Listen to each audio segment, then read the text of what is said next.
Hey guys, ఇక్కడైతే మా sir birthday. మా అన్నయ్య వచ్చి సర్ప్రైజ్గా ప్లాన్ చేశాడు. టైం వచ్చేసి 12 అవుతుంది, 12:30 అవుతుంది. కాస్త లేట్ అయిపోయింది.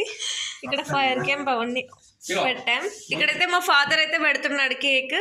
మీరు కూడా విజ్ చేయండి. సో ఇక్కడైతే ఇవి వచ్చేసి ఫ్రూట్ కేక్. ఇది చూడండి. Okay, perfect. మమ్మీ వెళ్ళు. నాకైతే చాలా కోల్డ్ అయింది. ఫస్ట్ పెట్టాక. సో ఇప్పుడైతే మా మమ్మీ పెడుతుంది.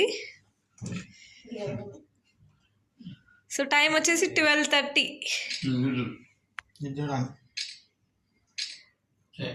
సో గైస్, మీకైతే వీడియో తప్పకుండా నచ్చుతుంది అనుకుంటున్నా.